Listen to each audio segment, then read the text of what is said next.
O caso Master ganhou novos capítulos dentro do Supremo Tribunal Federal. O decano da Corte, Gilmar Mendes, criticou a condução do ministro André Mendonça na relatoria do inquérito. Aliás, não foi só André Mendonça que ele criticou vários colegas também e o TSE.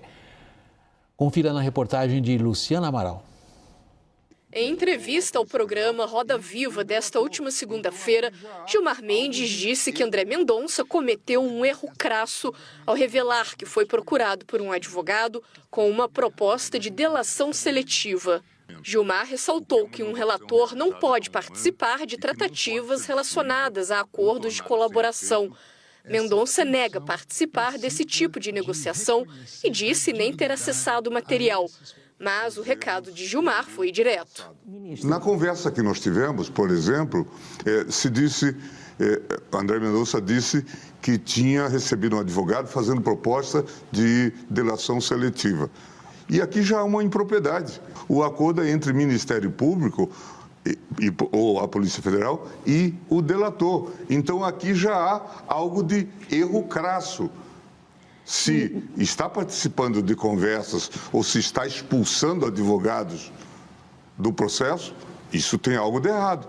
Ao levar a crítica para o campo processual, o decano do STF não apenas diverge do colega de corte. As ponderações também abrem espaço para questionamentos que podem surgir ao longo da investigação. Esse é um cenário já antecipado por Mendonça, que falou abertamente sobre tentativas de criar vícios no processo na semana passada. Parece que certos setores atuam para criar um vício. Tudo que querem é criar um vício. Há um sistema articulado para isso. Eu não sou cego. Eu estou acompanhando, estou assistindo os movimentos. Até o momento, Mendonça demonstra ter maioria na segunda turma, mesmo diante das decisões do caso Master. A tendência é que ele só perca esse apoio se adotar medidas consideradas muito fora da curva, algo que, por enquanto, parece improvável. Os próximos testes já estão postos. A decisão sobre o futuro de Vorcaro na cela especial da Superintendência da Polícia Federal e a resposta às queixas do careca do INSS, que alega ter sofrido pressão para fechar um acordo de delação na Papuda. As ponderações de Gilmar se assemelham às falas contra os excessos da Operação Lava Jato, em que decisões foram anuladas sob o argumento de contaminação processual. Desta vez, porém, o alvo não é um juiz de primeira instância, é um colega de Supremo. E Mendonça não foi o único foco de críticas. Gilmar também mirou o presidente do Supremo, Edson Fachin, que, segundo ele, apresenta um entusiasmo infantil pelo projeto de um novo código de ética para o judiciário e disse que a jurisprudência de Nunes Marques no TSE para censurar uma pesquisa eleitoral não deve se manter. Recondo, a gente já viu muita briga dentro do STF, não é nenhuma novidade isso para nós. Agora, pensa no mensalão, né? O que cada um disse na cara do outro. Mas há um divisor de águas, eu acho. Não sei se é a sua impressão, que é especialista nessa cobertura. Esse divisor de águas não foi nem esse Roda Viva, né? Você estava também, né, Recondo? Estava. Não acho que nem foi esse Roda Viva. Na minha avaliação, queria ouvir você. Esse divisor de águas foi na sessão anterior do Supremo, na semana passada, quando ali ficou muito claro que, do ponto de vista do decano Gilmar Mendes, nós estamos de novo diante de uma lava-jato, ou seja, os responsáveis pela condução da operação estão cometendo vícios insanáveis, portanto, vamos acabar com tudo isso daí. É por aí que vamos?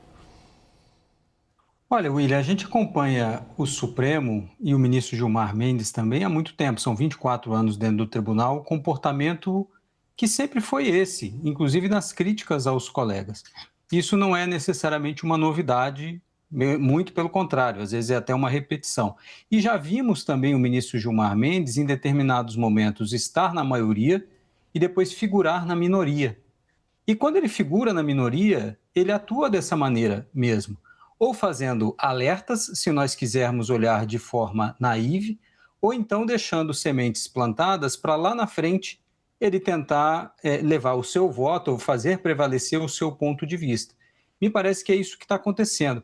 O que foi muito interessante, você mencionou isso, é nessa sessão da turma em que ele e o ministro André Mendonça discutiram, o jogo foi completamente aberto. A gente viu todo o jogo com muita claridade. O ministro Gilmar Mendes fazendo as ponderações dele, o ministro André Mendonça já colocando também as suas peças no tabuleiro para fazer esse jogo processual que vai ser feito ao longo desse processo. E aí agora vai nos caber acompanhar todo esse andamento do processo. Claro, o ministro André Mendonça, e aí eu acho que tem um engano do ministro Gilmar Mendes, o ministro André Mendonça não é lavajatista. Por mais que tenha essa visão de combate à corrupção, mas ele sempre manteve e nutriu críticas ao comportamento da Lava Jato de Curitiba e ao juiz Sérgio Moro e depois ministro da Justiça.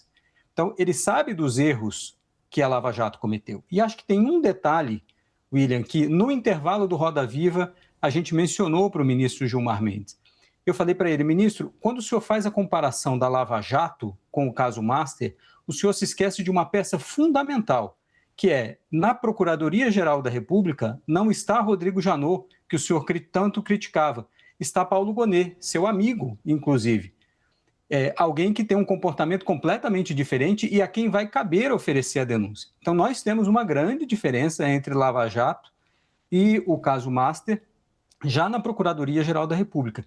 Essa comparação, às vezes, serve como retórica, mas essa retórica pode, lá na frente, ter algum efeito concreto em algum voto, novamente, do ministro Gilmar Mendes. E o que foi que ele te disse? Ele, na verdade, expôs o seguinte, William, o problema parece estar na Polícia Federal na visão dele, mas ele não especificou o que é isso.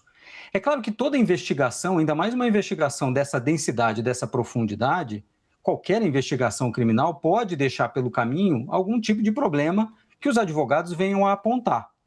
Agora, qual é a disposição do julgador, seja do Supremo Tribunal Federal ou de qualquer outro tribunal, para, a partir desses vícios, comprometer toda uma investigação? E também fiz essa pergunta a ele, existe uma demanda da sociedade, e está aí a fraude do Banco Master exposta, existe uma demanda da sociedade por investigação e consequente punição dos responsáveis. Como equilibrar o devido processo legal, que é óbvio, é uma premissa, mas com a necessária punição dos responsáveis por essa fraude. E aí também a gente ainda está sem resposta. Só acho que tem uma coisa, William, que é muito ruim, inclusive o primeiro bloco inteiro do Roda Viva foi desse tipo de perguntas, né? De uma desconfiança que paira na sociedade de que em algum momento o caso Master pode virar a Lava Jato. Isso é ruim, inclusive, para as investigações, porque alguém que queira ou esteja propenso a delatar pode apostar que no futuro a conjuntura mude e que ele não precisa entregar absolutamente ninguém e nada do que fez, graças a essa instabilidade e essa insegurança no cenário, o que não é bom nem para a investigação e nem para o Supremo.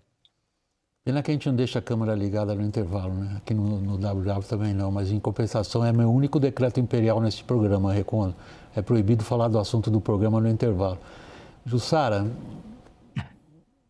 ministro Gilmar Mendes ligou a famosa metralhadora giratória. Com que calibre ele atira?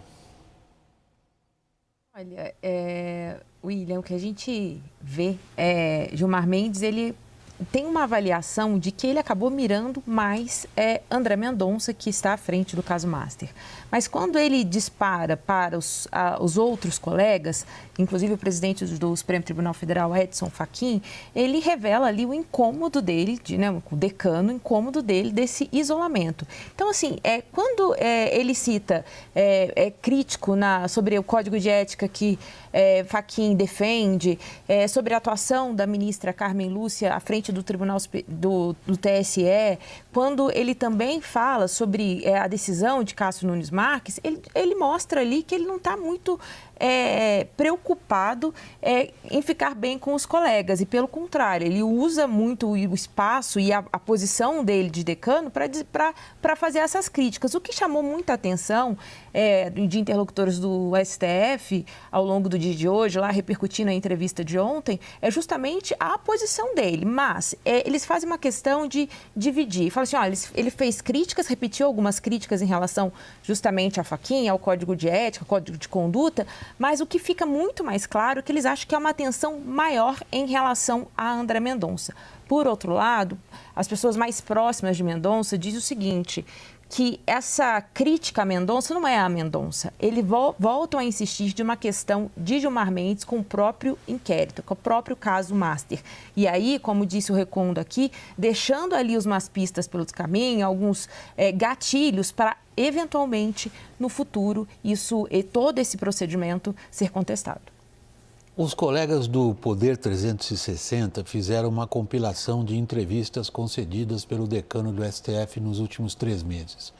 Eles puseram como ponto de partida o mês de maio. Se eu me recordo exatamente do que foi publicado, não consegui pôr na minha tela do meu computador agora, senão eu peço perdão aos colegas jornalistas, foram 11 entrevistas a diversos órgãos de imprensa, a diversos, digamos, plataformas de mídia, no streaming, imprensa convencional, tradicional, também aqui para a CNN Brasil, entre outros órgãos. E agora culminou com essa participação no tradicional programa da TV Cultura, o Roda Viva. O que ele conseguiu até agora? Olha, William, ele conseguiu comprometer qualquer tentativa de recuperação da credibilidade do Supremo Tribunal Federal, pelo menos no curto prazo, porque ele se deu o direito de fazer críticas públicas em ambientes de imprensa. Você lembrou dos embates do Mensalão? Eram horríveis, inclusive com ele. Entre ele, mas também Joaquim Barbosa, Ricardo Lewandowski, todo mundo ali se ofendeu. Mas se dava ali no plenário do STF e era uma discussão jurídica, até de temperamento. O que nós estamos assistindo agora ao Gilmar Mendes, e fico me perguntando, talvez o Recondo conheça há mais tempo, vai poder nos ajudar, qual é o objetivo? Porque na comunicação, quando a pessoa resolve dar uma entrevista, ainda mais uma autoridade, a primeira coisa que você pergunta é o seguinte, tá, mas qual é o objetivo? O que você quer com essa entrevista? O que ele quer com essa entrevista? Ele quer colocar os seus colegas no seu devido lugar, aquele que ele acha onde eles têm que estar, o André Mendonça, o Edson Fachin com seu debate infantil, o Cássio Nunes Marques, sem poder, visto da visão do Gilmar Mendes, para tomar decisões à frente do Tribunal Superior Eleitoral, né? Porque, assim, ou é isso, ou você quer fragilizar o Supremo como a última palavra numa eleição, no ano eleitoral, de uma eleição super polarizada, em que você está, inclusive, tirando a retaguarda da justiça eleitoral, porque você está questionando decisões. Nós questionamos a decisão do ministro Cássio Nunes Marques aqui, vamos lembrar. Mas aqui não é uma questão apenas de opinião, né, ou de análise política. Ele é um juiz da Suprema Corte. Então, eu fico me perguntando assim, qual o objetivo? É um objetivo pessoal? Ele está querendo demonstrar mais poder dele, pelo tempo que ele tem, pela leitura que ele faz de Brasil? Eu não consigo entender qual é o objetivo dele. Recondo, você consegue? A Thaís deixou um monte de perguntas aqui difíceis. Eu vou resumi-las. Quando alguém dá uma entrevista, ele quer o quê? William, eu até começaria, Thaís, por uma outra pergunta também. E eu imagino que quem devesse estar naquele Roda Viva ontem fosse o ministro Fachin, falando pelo tribunal. E é claro que a gente sempre vai se perguntar se o ministro do Supremo, como juiz que deveria dar entrevistas. Nós temos no Brasil essa tradição. Nós mesmos, né, William, fizemos várias entrevistas com o ministro Gilmar Mendes. No Roda Viva, se a gente não quer que o ministro conceda entrevista e conteste o mero fato de dar entrevista, talvez a primeira pergunta devesse ser essa: por que o senhor está aqui para dar entrevista, se o senhor é juiz? Mas, enfim, primeiro ponto, eu acho, o ministro Fachin deveria estar nesse programa falando e pontuando a sua visão de Supremo e falando como presidente do Supremo que marcando essa posição. Não fazendo isso, abre espaço para o ministro Gilmar Mendes, que ocupa os espaços. Nós sabemos que no poder, como não existe vácuo, alguém vai ocupar esse espaço. O ministro Gilmar Mendes faz isso muito bem. E ele está fazendo isso. E eu acho que tem uma questão acoplada a isso, Thaís, que em certo momento, o Supremo ficou sem defesa. E alguns ministros começaram a ver isso, que o tribunal estava indefeso diante dos problemas que estavam acontecendo. Não para menos, o ministro Flávio Dino saiu e fez declarações, propostas de reforma do judiciário, deu várias decisões que foram contestadas depois, decisões polêmicas, avançadas em certos assuntos, e agora o ministro Gilmar Mendes faz isso também. Então, me parece que o objetivo também é se colocar diante disso para ser um porta-voz do Supremo. E aí eu discordo de um ponto, não como decano. O ministro Gilmar Mendes dava entrevistas com frequência, mesmo não sendo decano. Essa é uma característica própria do ministro Gilmar. E aí um outro objetivo, Thaís, aí para não parecer novamente naive, eu acho que é sim minar um pouco e equilibrar o jogo na turma. Tentar equilibrar o jogo na turma. Muito se fala agora de que existe um novo equilíbrio de forças na turma da qual ele faz parte, na segunda turma do Supremo Tribunal Federal, porque o ministro André Mendonça está ganhando força. Uma nova equação, um novo equilíbrio de forças dentro do Supremo. Isso é conjuntural, meramente conjuntural. Tem 2 processos que estão na mão do ministro André Mendonça, do caso do INSS e Banco Master, que causam, claro, um desequilíbrio e uma importância maior para ele. Mas isso é meramente conjuntural. E o Supremo não admite ministros que apareçam muito mais do que os outros. Apareçam não no sentido de vedetismo, nada disso, mas de ter um poder que se sobressaia. Acaba que eles se equalizam de alguma forma. Acho que o ministro Gilmar Mendes também está fazendo isso e tentando conter o que ele fala, né, dessa empolgação com a investigação, que pode, lá na frente, gerar algum tipo de vício.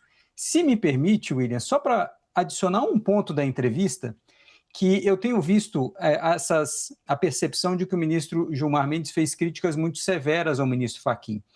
E quando a gente estava lá no programa, tentou-se adjetivar, inclusive, essa relação, ou tentou-se colocar na boca do ministro Gilmar Mendes algum adjetivo em relação ao ministro Fachin, ele rechaçou e ainda disse, ele é meu amigo. E mais, nesses intervalos, com a sua censura, inclusive, William, de não poder discutir essas coisas no intervalo, mas ficou muito claro que um código de conduta vai ser aprovado em algum momento. O problema, ele repetiu, o problema é o momento em que foi proposto o código de conduta e a forma como foi feita. De resto, as negociações já começam a ser feitas, ele pacificou um pouco mais a relação com o Edson Fachin, mesmo repetindo essas críticas ontem, mas eu acho que o que ele tentou evitar em vários momentos já demonstra um novo momento nessa relação. E a minha aposta aqui é de que em algum momento, lá no ano que vem, a gente vai ver esse código de conduta aprovado. Talvez menor do que nós gostaríamos, mas alguma coisa deve ser aprovada. Então, William, só para fechar aqui, eu acho que a minha leitura tem fundamento, porque é uma disputa de poder e de influência, né, Recondo? Acho que é isso que você está trazendo aqui. E aí sim, talvez o papel de decano pese, porque o André Mendonça, além de ser muito mais jovem, é novato na corte e por uma coincidência, acabou ficando com os 2 casos mais emblemáticos hoje do país, que são a investigação do Master e a investigação do INSS. O último ponto que eu quero colocar aqui, que é uma disputa de poder e influência, nesse todo o contexto que você coloca, que a gente modera, né, e baixa um pouco a bola da briga, que é o fato de, pela primeira vez na história, nós termos 2 ministros do Supremo envolvidos no escândalo. Essa eu acho que é a novidade. E exercer poder e influência, tentar ocupar espaços, não vai apagar essa realidade. Colegas do Gilmar Mendes, professores de direito constitucional na Alemanha, provavelmente diriam para ele o seguinte: ele estudou na Alemanha, ele gosta desses provérbios alemães. Diante da deterioração, para falar de forma diplomática, da imagem do Supremo recente, o que o Gilmar Mendes faz em alemão chama-se Flucht nach vorne. Em traduzido, é pular e atacar pulando para frente, porque para trás não dá.